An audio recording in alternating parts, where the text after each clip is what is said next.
So,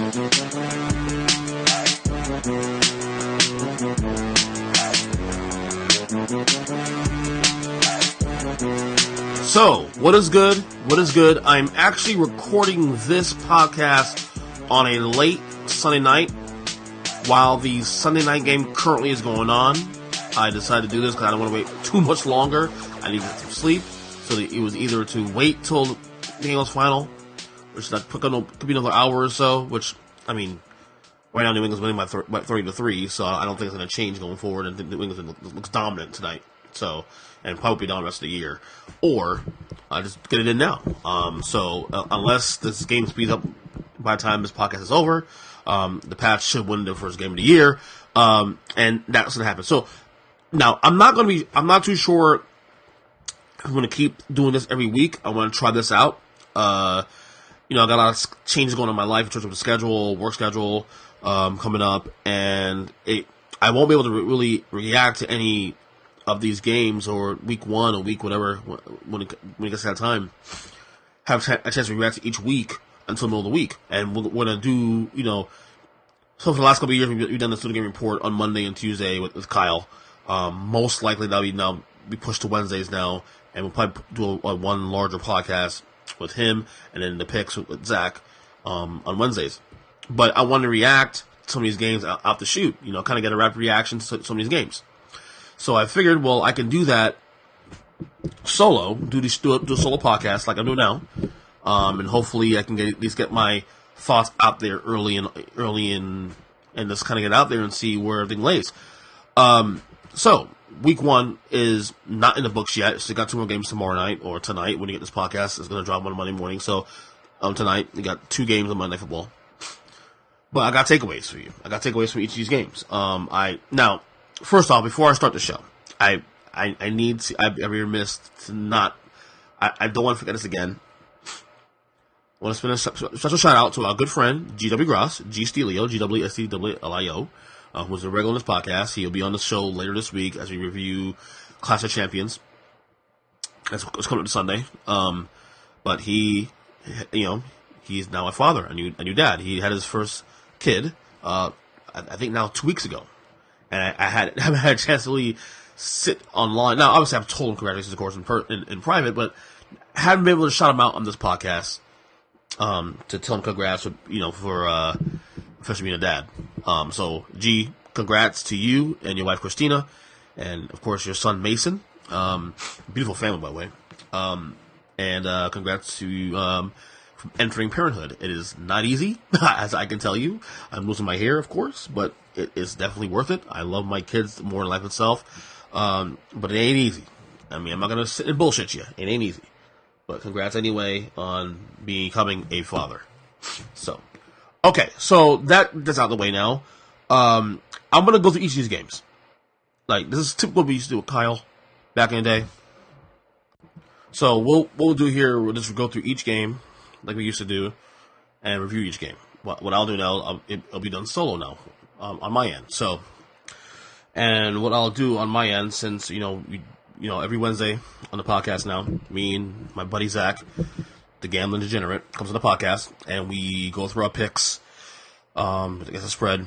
So, we'll review those games now. Thursday night game, of course, the Bears and the Packers from Thursday night. I took the over in that game at 46. I was a complete moron for doing that because the final score is 10-3. The takeaway in that game, of course, is Mitchell Trubisky sucks. I mean, it's just that simple. Okay, he doesn't suck. He's not consistent. He is the worst quarterback in the division in the NFC North. Green Bay's defense is a lot better than we probably give credit for. But the only takeaway I have from that game is this: that game made me feel even better about my Vikings pick to win the NFC North. I don't have either teams making the playoffs this year, and that's with Aaron Rodgers. I'm a big Aaron Rodgers fan, but I don't see the Packers getting in. I was not impressed with their offense either. Granted, Aaron Rodgers didn't play a single minute of preseason football, so a little bit of rust there. But as I said before, the Bears take a step back. Packers are probably better than we were last year, obviously, but I just think the conference in general is a lot better. It's only 6 spots. There's 16 teams in the conference, 6 spots. It's hard to get in. So, That's what I take away from the rest of that. Minnesota, I think their chances of getting in, winning North, is, in my opinion, increased. Speaking of the Vikings, they won their game today against Atlanta, and they covered the spread. I picked them to cover the spread at -4, and they did that. Now, I saw a weird stat. Kirk Cousins only had 10 attempts today. That's weird. So that's all I gotta say about that. But I feel good about this Minnesota team. I think to me they are probably have the best or second best roster in the entire conference, behind Philadelphia, in my opinion. So that's how I feel about the Vikings. I'm actually higher than the Vikings than most people, to be honest. People are shocked when I say that, but hey, today's performance kind of sort of proved that to some degree. So the Eagles and Redskins today, I had the Eagles covering 9.5 points. They did not do so. They actually were down big in this game early before coming back and winning, and they almost covered too. They actually were covering late in the game, and then Washington scored a late touchdown with less than 10 seconds to go in the game.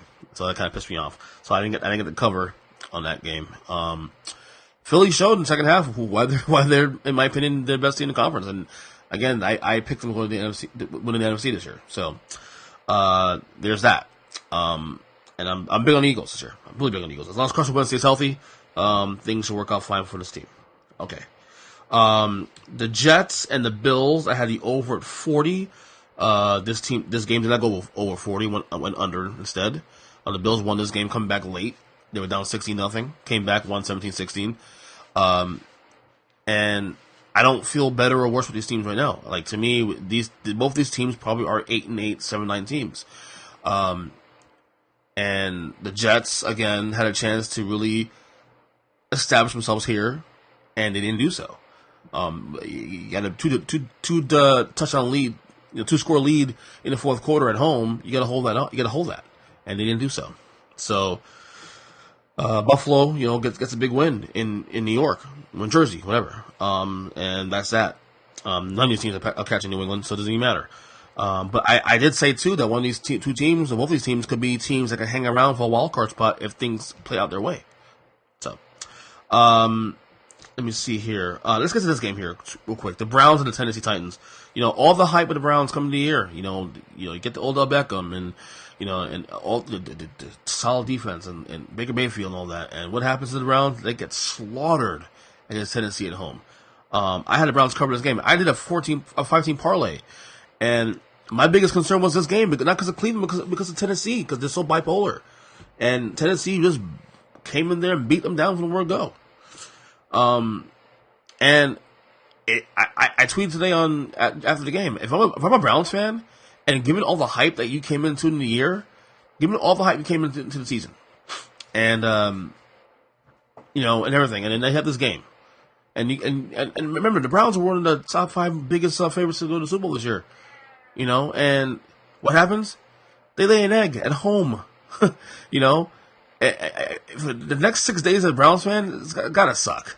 It's gotta suck because you have all this hype for this team. They're the most top-out team in the league coming into the year, and then you look like absolute dog shit at home to start the year. That doesn't mean they're not gonna recover and do better going forward. It doesn't mean that they couldn't turn things around, and surely they can. And maybe a loss like this could actually wake their asses up. And say, hey, you don't win Super Bowls on paper, But in the meantime, they look like shit. And for the next 6 days, they're going to eat that. Just that simple. Again, with Tennessee, they do these. Tennessee's bipolar. Like, again, they'll have weeks where it look like a playoff contender, and then the next week they'll look like crap. So this is typical Tennessee, week in, week out.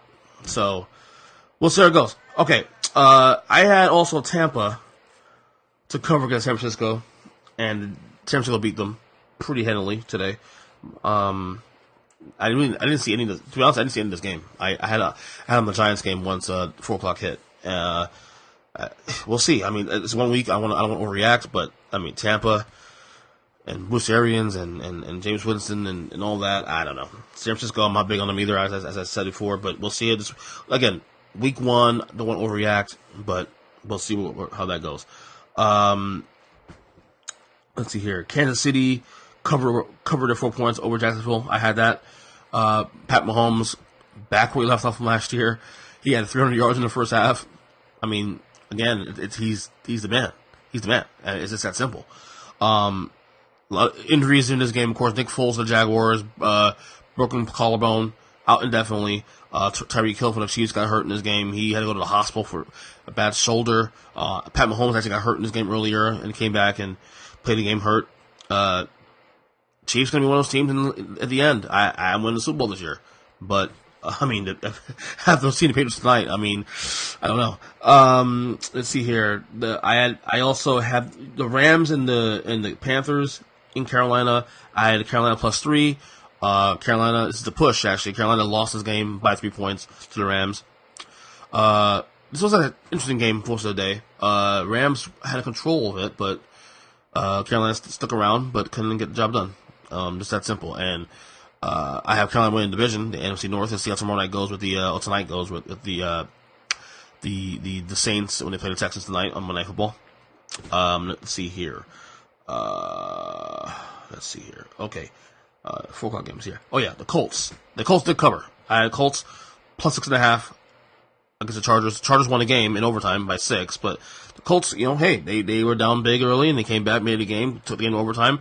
Brissett looked decent. Again, the Colts won't fall off the cliff. This is not the same situation when they had Peyton Manning and he got hurt, and then they go to Orlovsky and all that, and they went from like a team that was like a 11-5, 12-4 team to a 2-14 team in from 1 year to the next. This team will be an 8-8 team. This could be one of the this could be, and now with the Browns losing today, especially, this could be one of those wild card sleepers. Still, I mean, the Colts are a good roster, so anything can happen here. Let's see here. Oh, the Lions and the Cardinals. I had the under at 47.5. This game went over late. This game ended in a tie. Colin Murray had his first touchdown today. I didn't see much of this game. He had a sweet throw to Fitzgerald though in overtime. It was really sweet. Other than that, though, I mean, Detroit's going to be bad this year, I think. If you can win in Arizona against a team I think might be the worst team in football, or second worst team in football, you got problems. So let's say about that. I had Seattle covering against Cincinnati, 9.5 points. That did not happen. In fact, this was a really close game all the way through. Cincy actually almost won this game. Against, I rough week this week when it comes to picks. Again, week 1 is always hard to predict, but I thought this would be a shoo-in. Cincinnati obviously showed up. I still think it'll be bad this year, but we'll see what happens. Let's see here. Oh yeah, and the Cowboys.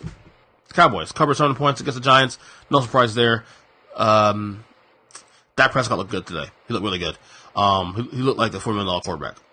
We'll see how this goes. I mean, because as I said before, I think with Dak, he's gonna really try to prove himself to get this money, and this is the year to do it. And prove it's his team, not Zeke's team. But the Cowboys look good. The Cowboys look really good. They're gonna be a playoff team this year. Whether or not they get a wild card, which I had predicted, or win the division altogether, I think But the Eagles, the Cowboys are a really solid team. And let's see here. Let's check on the score real quick as I'm actually recording this. I think the game is still on. It's fourth quarter. The Pats are up big. The score in this game right now, as I'm recording this, is 30-3. This game's over. The Pats win this game. Steelers, obviously. I gotta say, this Pats team, this looks like the best Pats team I've seen in quite a while. I'm not even joking. And I know we say that once in a while, say this pretty often, just to sound cute and all that. But, dude, this Pats team looked really good. Like, really, really good. What else did I miss here? Oh, I missed the Baltimore-Miami game. The Ravens, 59-10 to the Dolphins. I had the Ravens covering this game, which they did. Dolphins. I don't want to, get too extreme here, but the Dolphins could go 0-16 this year. Maybe? I don't know. They look terrible. There's also reports now that the players now in the Dolphins are requesting trades out from the team. I don't know if it's true or not. We'll see. Ravens, Lamar Jackson looked great today. But again, I'll be judging Lamar Jackson to, I'm not either way with him right now. Let's hope he proves himself. But, Lamar Jackson against the Dolphins defense, let's wait to play a better team before we judge him. He looked great today. I'm wrong, but it's the Dolphins. This team might go 0-16. So, I think there's a couple other games here. Let me see other games on this list here. No, I think I'm all. As I said, the Pats are gonna smoking the Steelers right now, so I lost that game too. It's gonna be a tough week for me out of the gate. Obviously, this is the podcast on Wednesday with Zach and I.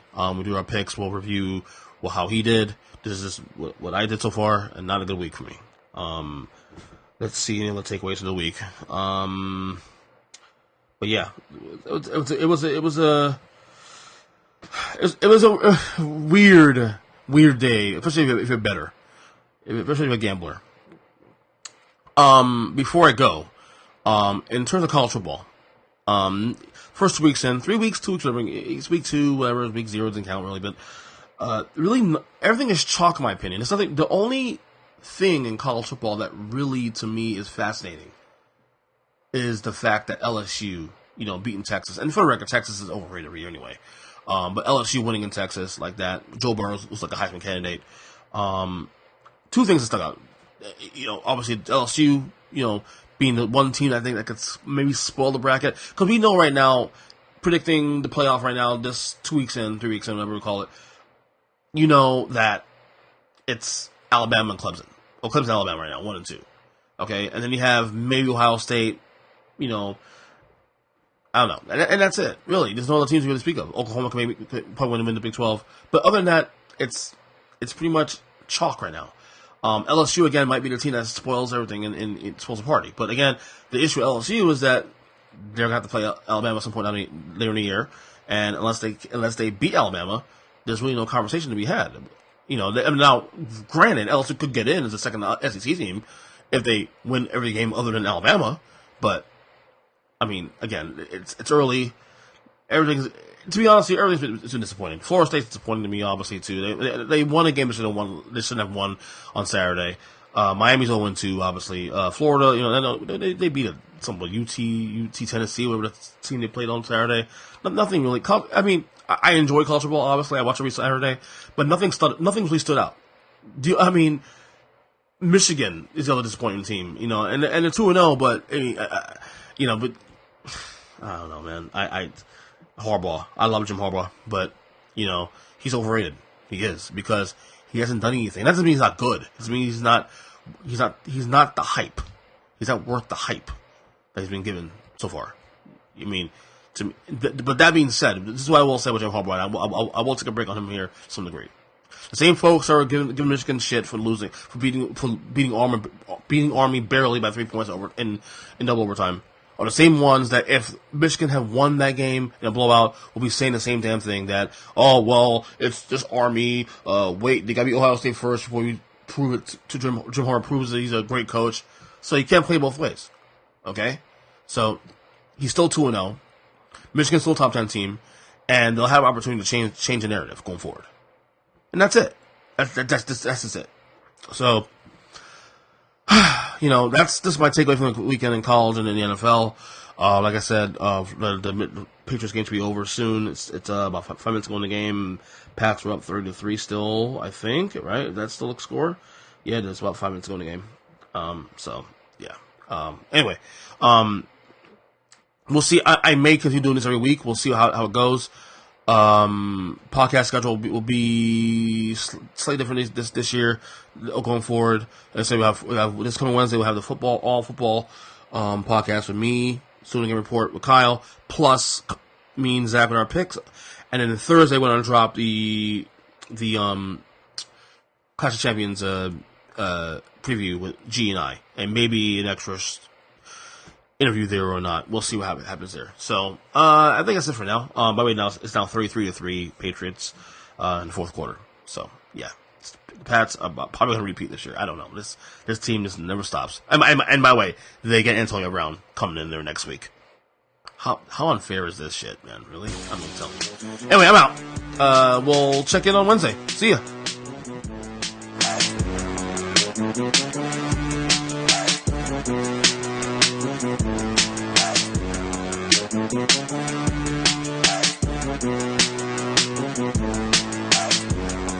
Thank you.